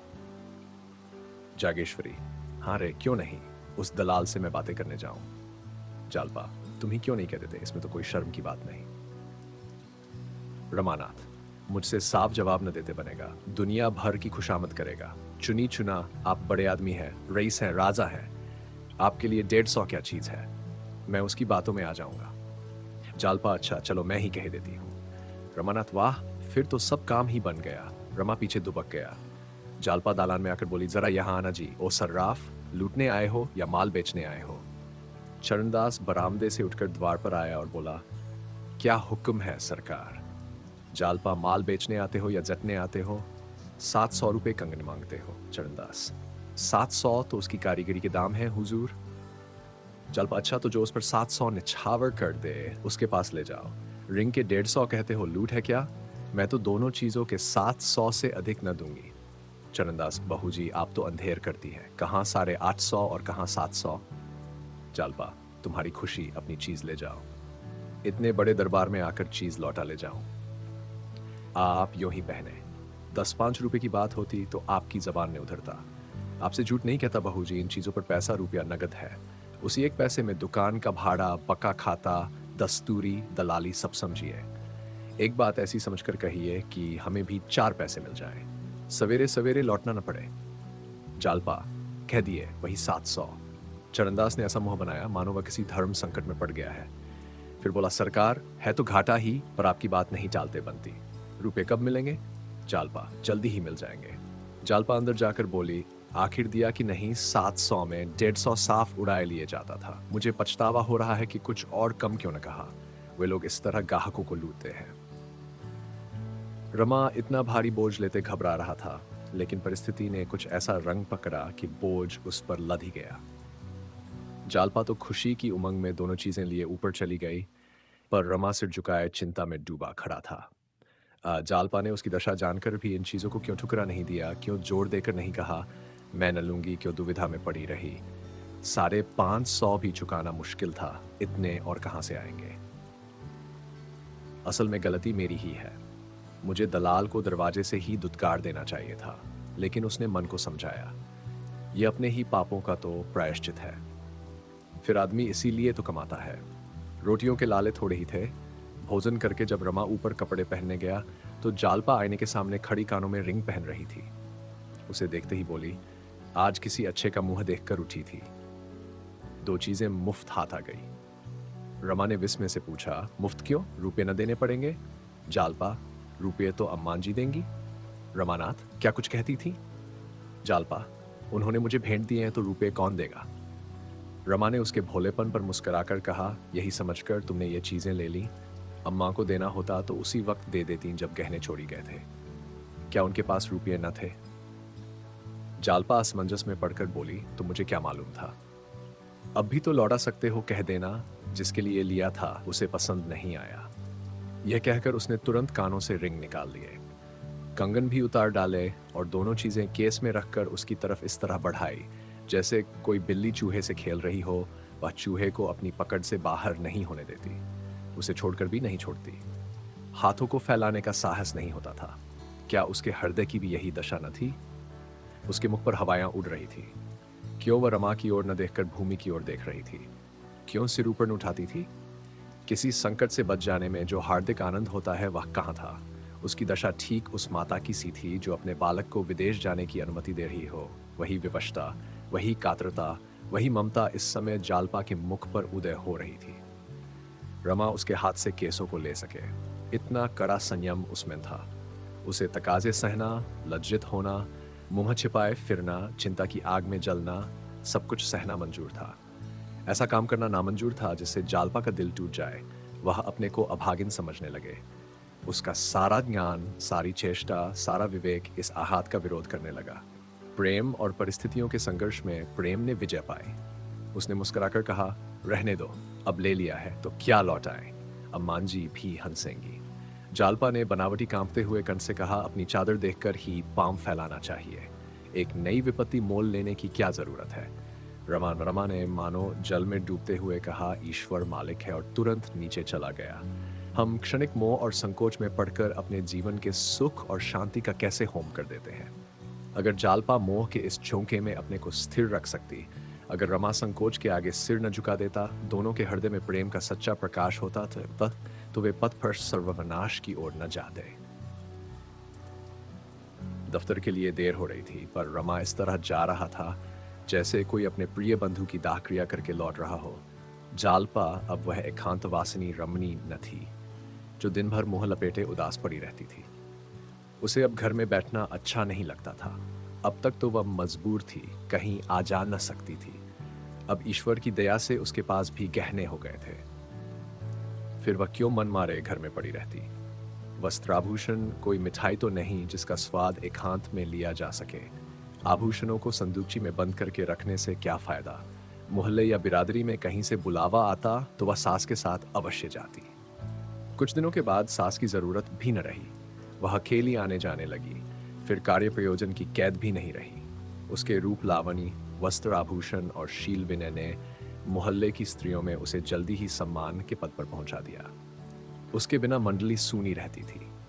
उसका कंठ स्वर इतना कोमल था, भाषण इतना मधुर, छवि इतनी अनुपम कि वह मंडली की रानी मालूम होती थी। उसके आने से मोहल्ले के नारी जीवन में जान सी पड़ गई। नित्य ही कहीं न कहीं जमाव हो जाता। घंटे 2 घंटे गा बजाकर या गपशप करके रमणियाँ दिल बहला लिया करतीं। कभी किसी के घर, कभी किसी के घर, गागुन में 15 दिन बराबर गाना होता रहा। जालपा ने जैसा रूप पाया था, वैसा ही उदार हृदय भी पाया था। पान पत्तों का खर्च प्राय उसी के मत्थे पड़ता। कभी-कभी गायनें बुलाई जातीं, उनकी सेवा सत्कार का भार उसी पर था। कभी-कभी वह सत्रियों के साथ गंगा स्नान करने जाती, तांगे का किराया और गंगा तट पर जलपान का खर्च भी उसके मत्थे जाता। इस तरह उसके 2-3 रुपये रोज उठ जाते थे। रमा आदर्श पति था। जालपा अगर मांगती तो प्राण तक उसके चरणों पर रख देता। रुपये की हैसियत ही क्या थी? उसका मुंह जोहता रहता था। जालपा उससे इन जमघटों की रोज चर्चा करती। उसका स्त्री समाज में कितना आदर सम्मान है, ये देखकर वह फूलन समाता था। एक दिन इस मंडली को सिनेमा देखने की धुन सवार हुई। वहां की बहार देखकर सबकी सब मुग्ध हो गई। फिर तो आए दिन सिनेमा की सैर होने लगी। रमा को अब तक सिनेमा का शौक न था। शौक होता भी तो क्या करता। अब हाथ में पैसे आने लगे थे। उस पर जालपा का आग्रह, फिर भला वह क्यों न जाता। सिनेमा गृह में ऐसी कितनी ही रमणियां मिलती जो मुंह खोले निसंकोच हंसती बोलती रहती थीं। उनकी आजादी गुप्त रूप से जाल पर भी जादू डालती जाती थी। वह घर से बाहर निकलते ही मुंह खोल लेती, मगर संकोचवश पर्दे वाली स्त्रियों के ही स्थान पर बैठती। उसकी कितनी इच्छा होती कि रमा भी उसके साथ बैठता। आखिर वह उन फैशनेबल औरतों से किस बात में कम है। रूप रंग में वह हेठी नहीं, सजधज में किसी से कम नहीं, बातचीत करने में कुशल। फिर वह क्यों पर्दे वालियों के साथ बैठे। रमा बहुत शिक्षित न होने पर भी देश और काल के प्रभाव से उदार था। पहले तो वह पर्दे कार्दे का ऐसा अन्य भक्त था कि माता को कभी गंगा स्नान कराने लिवा जाता तो पंडों तक से न बोलने देता। कभी माता की हंसी मर्दाने में सुनाई देती तो आकर बिगड़ता, तुमको जरा भी शर्म नहीं है अम्मा। बाहर लोग बैठे हुए हैं और तुम हंस रही हो, मान लज्जित हो जाती थी। किंतु अवस्था के साथ रमा का यह लिहाज गायब होता जाता था। उस पर जालपा की रूप छटा उसके साहस को और भी उपभोजित करती थी। जालपा रूपहीन, काली कलूटी, फूहड़ होती तो वह जबरदस्ती उसको पर्दे में बैठाता। उसके साथ घूमने या बैठने में उसे शर्म आती। जालपा जैसी अन्य सुंदरी के साथ सैर करने में आनंद के साथ गौरव भी तो था। वहां के सभ्य समाज की कोई महिला रूप, गठन और अंगार में जालपा की बराबरी न कर सकती थी। देहात की लड़की होने पर भी शहर के रंग में वह इस तरह रंग गई थी मानो जन्म से शहर ही में रहती आई है। थोड़ी सी कमी अंग्रेजी शिक्षा की थी, उसे भी रमा पूरी किए देता था। मगर पर्दे का यह बंधन टूटे कैसे। भवन में रमा के कितने ही मित्र, कितनी ही जान पहचान के लोग बैठे नजर आते थे। वे उसे जालपा के साथ बैठे देखकर कितना हंसेंगे। आखिर एक दिन उसने समाज के सामने ताल ठोंक कर खड़े हो जाने का निश्चय कर ही लिया। जालपा से बोला, आज हम तुम सिनेमा घर में साथ बैठेंगे। जालपा के हृदय में गुदगुदी सी होने लगी। हार्दिक आनंद की आभा चेहरे पर छलक उठी। बोली, सच नहीं भाई, साथ वालियां जीने न देंगी। रमानाथ, इस तरह डरने से तो फिर कभी कुछ ना होगा। यह क्या स्वांग है कि स्त्रियां मुंह छिपाए चिक्की आड़ में बैठी रहें। इस तरह यह मामला भी तय हो गया। पहले दिन दोनों जेमते रहे, लेकिन दूसरे दिन से हिम्मत खुल गई। कई दिनों के बाद वह समय भी आया कि रमा और जालपा संध्या समय पार्क में साथ साथ टहलते दिखाई दिए। जालपा ने मुस्कुराकर कहा, कहीं बाबूजी देख लें तो। रमानाथ, तो क्या कुछ नहीं। जालपा, मैं तो मारे शर्म के गड़ जाऊं। रमानाथ, अभी तो मुझे भी शर्म आएगी, मगर बाबूजी खुद ही इधर ना आएंगे। जालपा, और जो कहीं अम्मान जी देख ले। रमानाथ, अम्मा से कौन डरता है, 2 दलीलों में ठीक कर दूंगा। 10 ही 5 दिन में जालपा ने नए महिला समाज में अपना रंग जमा लिया। उसने इस समाज में इस तरह प्रवेश किया जैसे कोई कुशल वक्ता पहली बार परिषद के मंच पर आता है।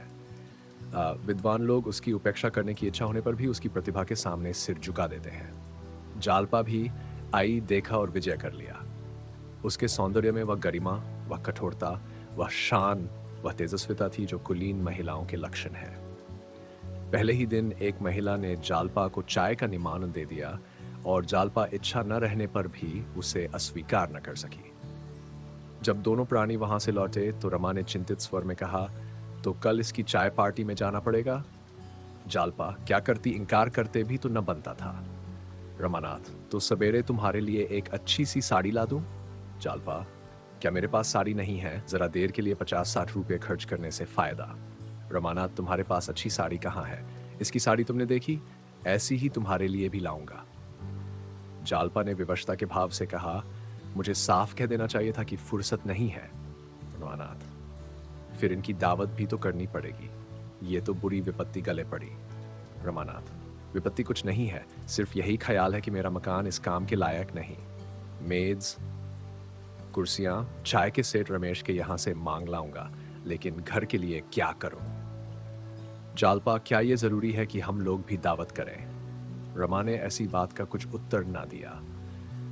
उसे जालपा के लिए एक जूते की जोड़ी और सुंदर कलाई की घड़ी की फिक्र पैदा हो गई। उसके पास कौड़ी भी न थी, उसका खर्च रोज बढ़ता जाता था। अभी तक गहने वालों को एक पैसा भी देने की नौबत न आई थी। एक बार गंगू महाराज ने इशारे से तकाजा भी किया, लेकिन ये भी तो नहीं हो सकता कि जालपा फटे हालों चाय पार्टी में जाए। नहीं, जालपा पर वह इतना अन्याय नहीं कर सकता। इस अवसर पर जालपा की रूप शोभा का सिक्का बैठ जाएगा। सभी तो आज चमाचम साड़ियां पहने हुए थीं। जराऊ कंगन और मोतियों के हारों की भी तो कमी न थी, पर जालपा अपने सादे आवरण में उनसे कोसों आगे थी। उसके सामने एक भी नहीं जंचती थी। ये मेरे पूर्व कर्मों का फल है कि मुझे ऐसी सुंदरी मिली।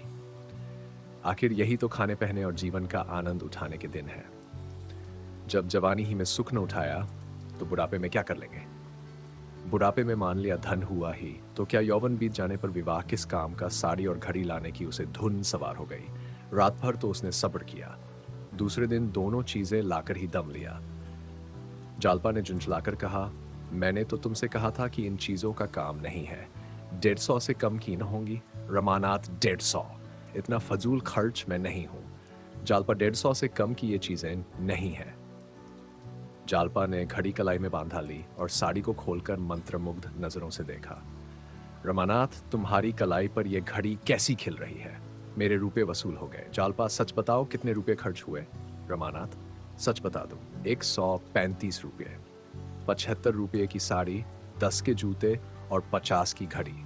जालपा, ये 150 ही हुए। मैंने कुछ बढ़ाकर थोड़े कहा था, मगर ये सब रुपये अदा कैसे होंगे? उस चुड़ैल ने व्यर्थ ही मुझे निमान दे दिया। अब मैं बाहर जाना ही छोड़ दूंगी। रमा भी इसी चिंता में मग्न था, पर उसने अपने भाव को प्रकट करके जालपा के हर्ष में बाधा न डाली। बोला, सब अदा हो जाएगा। जालपा ने तिरस्कार के भाव से कहा, कहां से अदा हो जाएगा? जरा सुनो, कौड़ी तो बचती नहीं, अदा कहां से हो जाएगा? वह तो कहो बाबूजी घर का खर्च संभाले हुए हैं, नहीं तो मालूम होता। क्या तुम समझते हो कि गहने और साड़ियों पर मरती हूं? इन चीजों को लौटा आओ।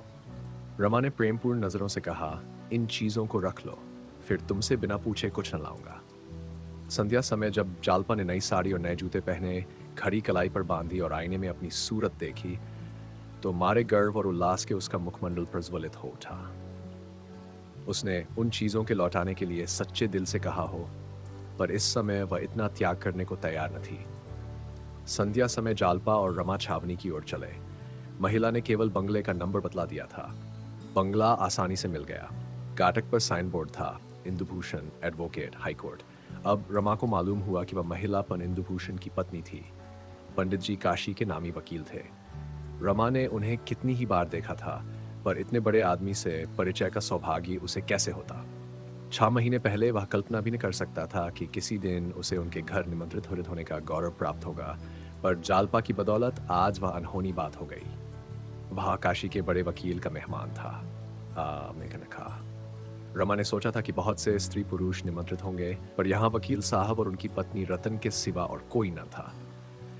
रतन इन दोनों को देखते ही बरामदे में निकल आई और उनसे हाथ मिलाकर अंदर ले गई और अपने पति से उनका परिचय कराया।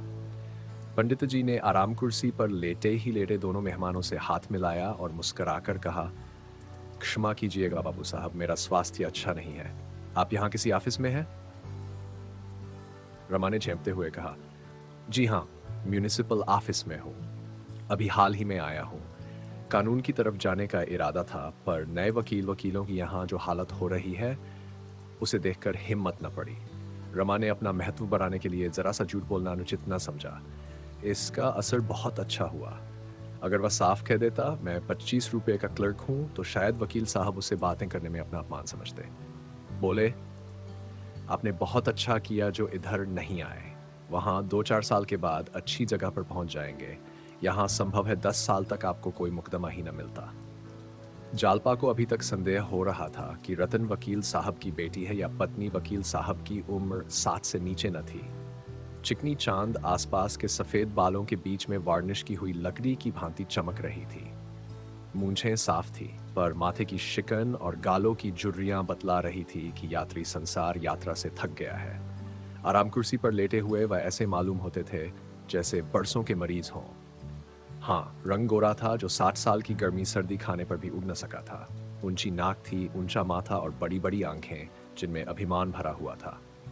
उनके मुख से ऐसा भासित होता था कि उन्हें किसी से बोलना या किसी बात का जवाब देना भी अच्छा नहीं लगता। इसके प्रतिकूल रतन सांवली सुगठित युवती थी, बड़ी मिलनसार जिसे गर्भ ने छुआ तक न था। सौंदर्य का उसके रूप में कोई लक्षण न था। नाक चिपटी थी, मुख गोल, आंखें छोटी, फिर भी वह रानी सी लगती थी। जालपा उसके सामने ऐसी लगती थी जैसे सूर्यमुखी के सामने जूही का फूल। चाय आई, मेवे, फल, मिठाई, बर्ड की कुल्फी सब मेजों पर सजा दिए गए। रतन और जालपा एक मेज पर बैठी। दूसरी मेज रमा और वकील साहब की थी। रमा मेज के सामने जा बैठा, मगर वकील साहब अभी आराम कुर्सी पर लेटे ही हुए थे। रमा ने मुस्कुराकर वकील साहब से कहा, आप भी तो आए। वकील साहब ने लेटे लेटे मुस्कुराकर कहा, आप शुरू कीजिए, मैं भी आया जाता हूँ। लोगों ने चाय पी, फल खाए, पर वकील साहब के सामने हंसते बोलते रमा और जालपा दोनों ही झिझकते थे। जिंदादिल बूढ़ों के साथ तो सोहबत का आनंद उठाया जा सकता है, लेकिन ऐसे रूखे निर्जीव मनुष्य जवान भी हों तो दूसरों को मुर्दा बना देते हैं। वकील साहब ने बहुत आग्रह करने पर 2 घूंट चाय पी। दूर से बैठे तमाशा देखते रहे। इसलिए जब रतन ने जालपा से कहा, चलो हम लोग जरा बागीचे की सैर करें, इन दोनों महाशयों को समाज और नीति की विवेचना करने दें, तो मानो जालपा के गले का गंदा छूट गया। रमा ने पिंजरे में बंद पक्षी की भांति उन दोनों को कमरे से निकलते देखा और एक लंबी सांस ली। वह जानता कि यहाँ ये विपत्ति उसके सिर पड़ जाएगी तो आने का नाम न लेता। वकील साहब ने मुंह सिकोड़कर पहलू बदला और बोले, मालूम नहीं पेट में क्या हो गया है कि कोई चीज हजम ही नहीं होती। दूध भी नहीं हजम होता। चाय को लोग न जाने क्यों इतने शौक से पीते हैं, मुझे तो इसकी सूरत से भी डर लगता है। पीते ही बदन में ऐंठन सी होने लगती है और आंखों से चिंगारियां सी निकलने लगती है। रमा ने कहा, आपने हाजमे की कोई दवा नहीं की? वकील साहब ने अरुचि के भाव से कहा, दवाओं पर मुझे रत्ती भर भी विश्वास नहीं। इन वैद्य और डॉक्टरों से ज्यादा बेसमझ आदमी संसार में न मिलेंगे। किसी में निदान की शक्ति नहीं। 2 वैद्यों 2 डॉक्टरों के निदान कभी न मिलेंगे। लक्षण वही है, पर एक वैद्य रक्त दोष बतलाता है, दूसरा पित्त दोष। एक डॉक्टर फेफड़े का सूजन बतलाता है, दूसरा आमाशय का विकार। बस अनुमान से दवा की जाती है और निर्दयता से रोगियों की गर्दन पर छुरी ठरी जाती है। इन डॉक्टरों ने मुझे तो अब तक जहन्नुम पहुंचा दिया होता, पर मैं उनके पंजे से निकल भागा। योगाभ्यास की बड़ी प्रशंसा सुनता हूं, पर कोई ऐसे महात्मा नहीं मिलते जिनसे कुछ सीख सकूं।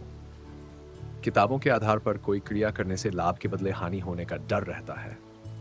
यहां तो आरोग्य शास्त्र का खंडन हो रहा था, उधार दोनों महिलाओं में प्रगाढ़ स्नेह की बातें हो रही थीं। रतन ने मुस्कुराकर कहा, मेरे पतिदेव को देखकर तुम्हें बड़ा आश्चर्य हुआ होगा। जालपा को आश्चर्य ही नहीं, भम्र भी हुआ था। बोली, वकील साहब का दूसरा विवाह होगा। रतन, हाँ, अभी 5 ही वर्ष तो हुए हैं। इनकी पहली स्त्री को मरे 35 वर्ष हो गए। उस समय इनकी अवस्था कुल 25 साल की थी। लोगों ने समझाया दूसरा विवाह कर लो, पर इनके एक लड़का हो चुका था। विवाह करने से इनकार कर दिया और 30 साल तक अकेले रहे। मगर आज 5 वर्ष हुए, जवान बेटे का देहांत हो गया, तब विवाह करना आवश्यक हो गया। मेरे माँ बाप न थे, मामा जी ने मेरा पालन किया था। कह नहीं सकती इनसे कुछ ले लिया या इनकी सजनता पर मुग्ध हो गए। मैं तो समझती हूँ ईश्वर की यही इच्छा थी, लेकिन मैं जब से आई हूँ मोटी होती चली जाती हूँ। डॉक्टरों का कहना है कि तुम्हें संतान नहीं हो सकती। बहन, मुझे तो संतान की लालसा नहीं है, लेकिन मेरे पति मेरी दशा देखकर बहुत दुखी रहते हैं। मैं ही इनके सब रोगों की जड़ हूँ। आज ईश्वर मुझे एक संतान दे दे तो इनके सारे रोग भाग जाएंगे। कितना चाहती हूँ कि दुबली हो जाऊं, गर्म पानी से टप स्नान करती हूँ, रोज पैदल घूमने जाती हूँ, घी दूध कम खाती हूँ, भोजन आधा कर दिया है, जितना परिश्रम करते बनता है करती हूँ, फिर भी दिन दिन मोटी ही होती जाती हूँ। कुछ समझ में नहीं आता, क्या करूँ? जालपा वकील साहब तुमसे चिढ़ते होंगे। रतन, नहीं बहन, बिल्कुल नहीं। भूलकर भी कभी मुझसे इसकी चर्चा नहीं की। उनके मुंह से कभी एक शब्द भी ऐसा नहीं निकला जिससे उनकी मनोव्यथा प्रकट होती। पर मैं जानती हूँ ये चिंता उन्हें मारे डालती है।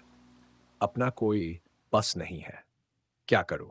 मैं जितना चाहूँ खर्च करूँ, जैसे चाहूँ रहूँ, कभी नहीं बोलते। जो कुछ पाते हैं लाकर मेरे हाथ पर रख देते हैं। समझाती हूँ, अब तुम्हें वकालत करने की क्या ज़रूरत है, आराम क्यों नहीं करते, पर इनसे घर पर बैठे रहा नहीं जाता। केवल 2 चपातियों से नाता है। बहुत ज़िद की तो 2-4 दाने अंगूर खा लिए। मुझे तो उन पर दया आती है। अपने से जहाँ तक हो सकता है, उनकी सेवा करती हूँ। आखिर वह मेरे ही लिए तो अपनी जान खपा रहे हैं। जालपा ऐसे पुरुष को देवता समझना चाहिए। यहाँ तो एक स्त्री मरी नहीं कि दूसरा ब्याह रच गया। 30 साल अकेले रहना सबका काम नहीं है। रतन, हाँ बहन, है तो देवता ही। अब भी कभी उस स्त्री की चर्चा आ जाती है तो रोने लगते हैं। तुम्हें उनकी तस्वीर दिखाऊंगी। देखने में जितने कठोर मालूम होते हैं, भीतर से इनका हृदय उतना ही नरम है। कितने ही अनाथों, विधवाओं और गरीबों के महीने बांधा रखे हैं। तुम्हारा वह कंगन तो बड़ा सुंदर है। जालपा, हाँ, बड़े अच्छे कारीगर का बनाया हुआ है।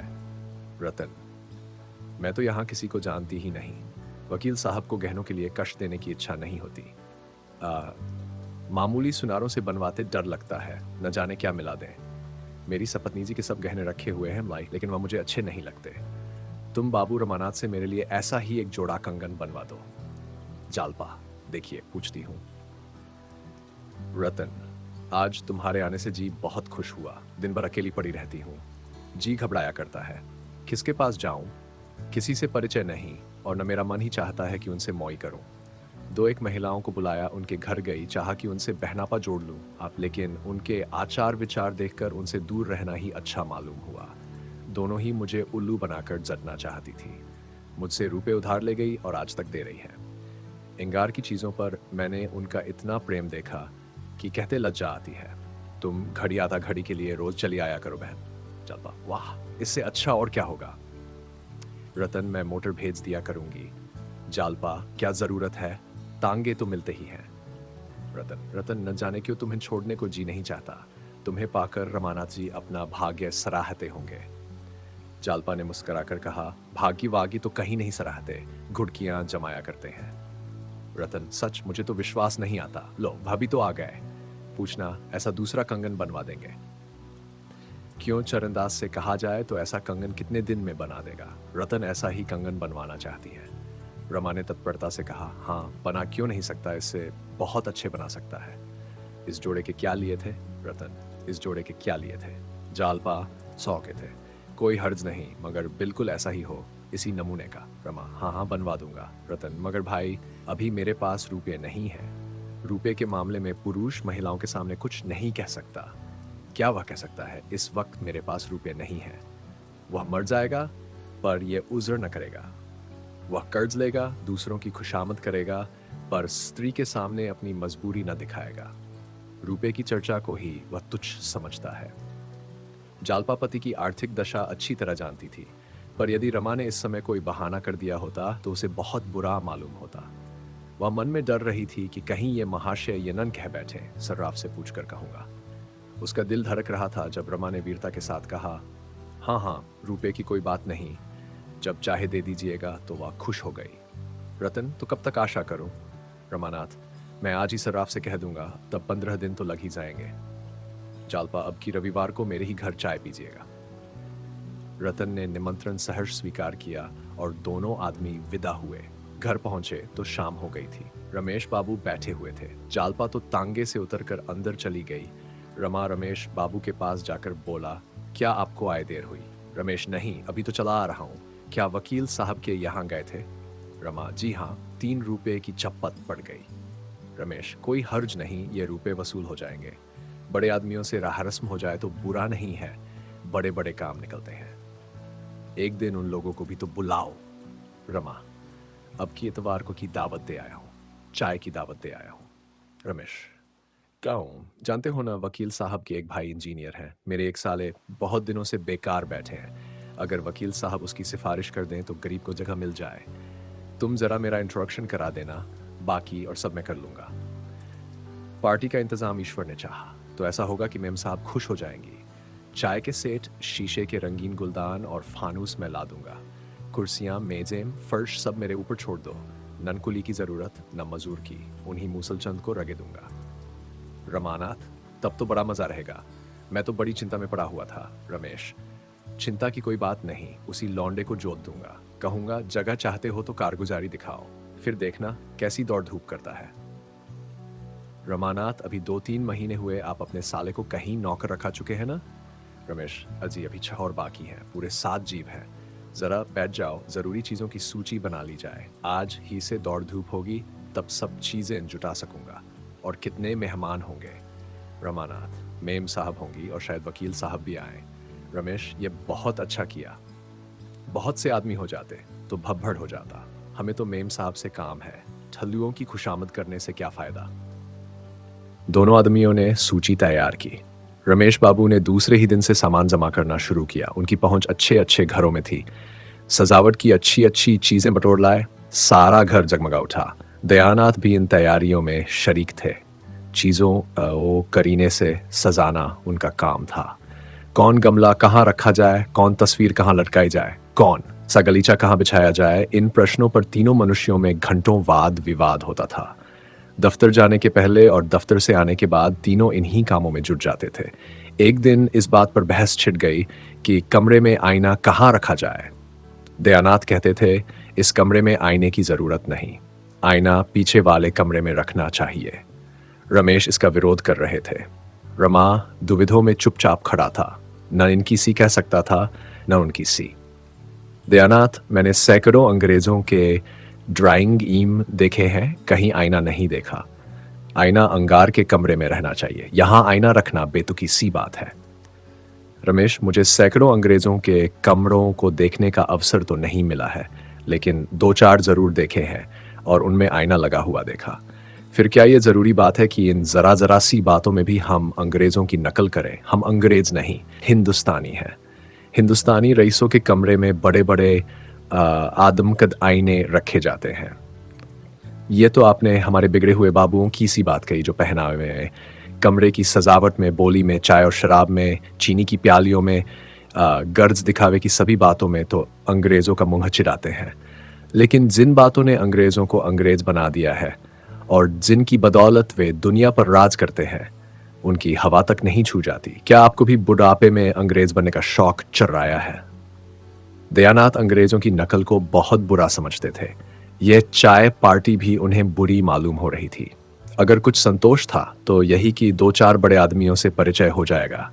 उन्होंने अपनी जिंदगी में कभी कोट नहीं पहना था। चाय पीते थे मगर चीनी के सेठ की कैद न थी। कटोरा कटोरी, गिलास, लोटा तसला, किसी से भी उन्हें आपत्ति न थी। लेकिन इस वक्त उन्हें अपना पक्ष निभाने की पड़ी थी। बोले, हिंदुस्तानी रईसों के कमरे में मेजें कुर्सियां नहीं होती, फर्श होता है। आपने कुर्सी मेज लगाकर इसे अंग्रेजी ढंग पर तो बना दिया, अब आईने के लिए हिंदुस्तानियों की मिसाल दे रहे हैं। या तो हिंदुस्तानी रखिए या अंग्रेजी भी। एक क्या आधा तीतर आधा बटेरब कोटपतलून पर चौगोशिया टोपी तो नहीं अच्छी मालूम होती। रमेश बाबू ने समझा था कि दयानाथ की जबान बंद हो जाएगी, लेकिन यह जवाब सुना तो चकराए। मैदान हाथ से जाता हुआ दिखाई दिया। बोले, तो आपने किसी अंग्रेज के कमरे में आईना नहीं देखा? भला ऐसे 10-5 अंग्रेजों के नाम तो बताइए। एक आपका वही किरंटा हेड क्लर्क है, उसके सिवा और किसी अंग्रेज के कमरे में तो शायद आपने कदम भी न रखा हो। उसी किरंटे को आपने अंग्रेजी रुचि का आदर्श समझ लिया है। खूब मानता हूं दयानाथ, ये तो आपकी जबान है। उसे किरंटा, चमरेशियन, पिलपिली जो चाहे कहें, लेकिन रंग को छोड़कर वह किसी बात में अंग्रेजों से कम नहीं, और उसके पहले तो यूरोपियन था। रमेश इसका कोई जवाब सोच ही रहे थे कि एक मोटर कार द्वार पर आकर रुकी और रतनबाई उतरकर बरामदे में आई। तीनों आदमी चटपट बाहर निकल आए। रमा को इस वक्त रतन का आना बुरा मालूम हुआ। डर रहा था कि कहीं कमरे में भी न चली आए, नहीं तो सारी कली खुल जाए। आगे बढ़कर हाथ मिलाता हुआ बोला, आए, ये मेरे पिता है और ये मेरे दोस्त रमेश बाबू है। लेकिन उन दोनों सज्जनों ने न हाथ बढ़ाया और न जगह से हिले, सकपकाए से खड़े रहे। रतन ने भी उनसे हाथ मिलाने की जरूरत न समझी। दूर ही से उनको नमस्कार करके रमा से बोली, नहीं बैठूंगी नहीं, इस वक्त फुर्सत नहीं है, आपसे कुछ कहना था। ये कहते हुए वह रमा के साथ मोटर तक आए और आहिस्ता से बोली, आपने सर्राफ से कह तो दिया होगा? रमा ने निसंकोच होकर कहा, जी हाँ, बना रहा है। रतन, उस दिन मैंने कहा था अभी रुपए न दे सकूंगी, पर मैंने समझा शायद आपको कष्ट हो, इसलिए रुपए मंगवा लिए। 800 चाहिए ना? जालपा ने कंगन के दाम 800 बताए थे। रमा चाहता तो इतने रुपए ले सकता था, पर रतन की सरलता और विश्वास ने उसके हाथ पकड़ लिए। ऐसी उदार निष्कपट रमणी के साथ वह विश्वासघात न कर सका। वह व्यापारियों से 2-2, 4-4 आने लेते जरा भी न झिझकता था। वह जानता था कि वे सभी ग्राहकों को उल्टे छुरे से मूड़ते हैं। ऐसों के साथ ऐसा व्यवहार करते हुए उसकी आत्मा को लेशमात्र भी संकोच न होता था, लेकिन इस देवी के साथ यह कपट व्यवहार करने के लिए किसी पुराने पापी की जरूरत थी। कुछ सकुचाता हुआ बोला, क्या जालपा ने कंगन के दाम 800 बतलाए थे? उसे शायद याद न रही होगी। उसके कंगन 600 के हैं। आप चाहें तो 800 का बनवा दूं। रतन, नहीं, मुझे तो वही पसंद है, आप 600 का ही बनवाए। उसने मोटर पर से अपनी थैली उठाकर 100-100 रुपए के 6 नोट निकाले। रमा ने कहा, ऐसी जल्दी क्या थी, चीज तैयार हो जाती तब हिसाब हो जाता। रतन, मेरे पास रुपए खर्च हो जाते, इसलिए मैंने सोचा आपके सिर पर लाद आऊं। मेरी आदत है कि जो काम करती हूं जल्द से जल्द कर डालती हूं, विलंब से मुझे उलझन होती है। यह कहकर वह मोटर पर बैठ गई। मोटर हवा हो गई।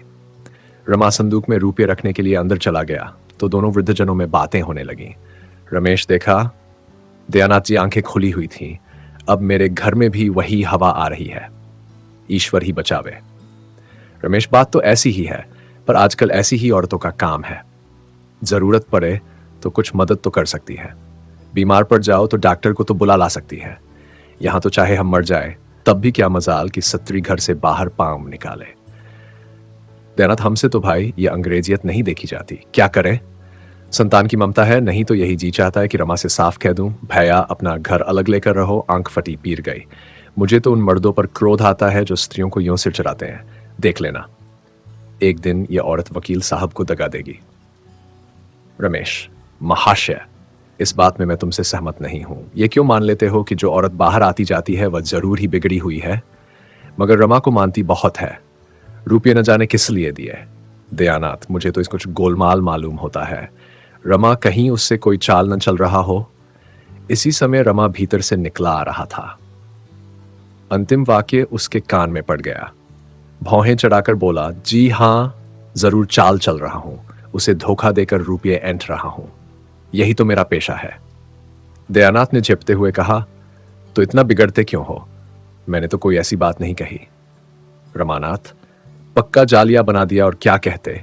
आपके दिल में ऐसा शुभा क्यों आया? आपने मुझ में ऐसी कौन सी बात देखी जिससे आपको यह ख्याल पैदा हुआ? मैं जरा साफ सुथरे कपड़े पहनता हूं, जरा नई प्रथा के अनुसार चलता हूं, इसके सिवा आपने मुझ में कौन सी बुराई देखी? मैं जो कुछ खर्च करता हूं ईमान से कमा कर खर्च करता हूं। जिस दिन धोखे और फरेब की नौबत आएगी, जहर खाकर प्राण दे दूंगा। हाँ, यह बात है कि किसी को खर्च करने की तमीज होती है, किसी को नहीं होती। वह अपनी सुबुद्धि है। अगर इसे आप धोखेबाजी समझें तो आपको अख्तियार है। जब आपकी तरफ से मेरे विषय में ऐसे संशय होने लगे तो मेरे लिए यही अच्छा है कि मुंह में कालिख लगाकर कहीं निकल जाऊं।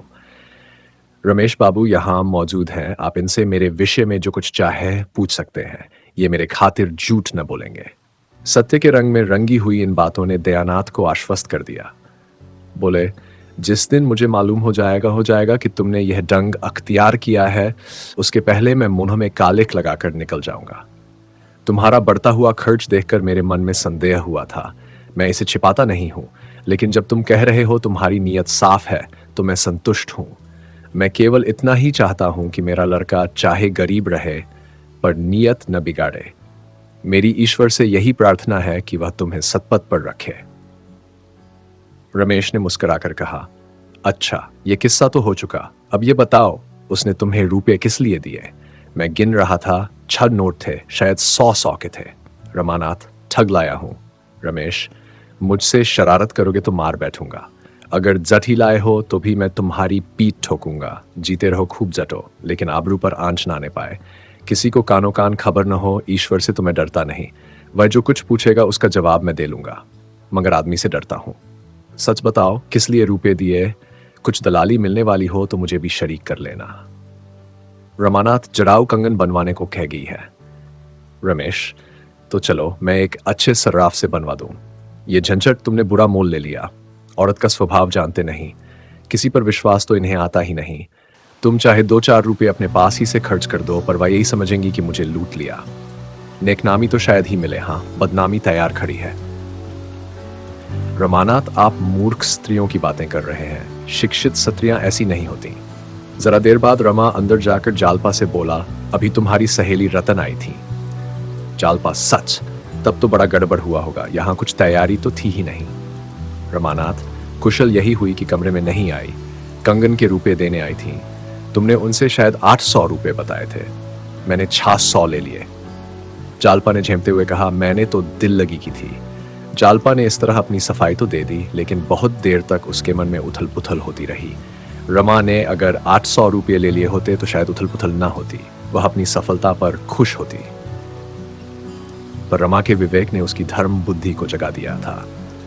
वह पछता रही थी कि मैं व्यर्थ झूठ बोली। ये मुझे अपने मन में कितनी नीच समझ रहे होंगे, रतन भी मुझे कितनी बेईमान समझ रही होगी। तो दोस्तों, आपने सुनी गबन उपन्यास की 11 से 15 कड़ी की कहानी। अगर आपको ये भाग पसंद आया हो तो वीडियो को लाइक करें, चैनल को सब्सक्राइब करें और अपनी राय हमें कमेंट में ज़रूर बताएं।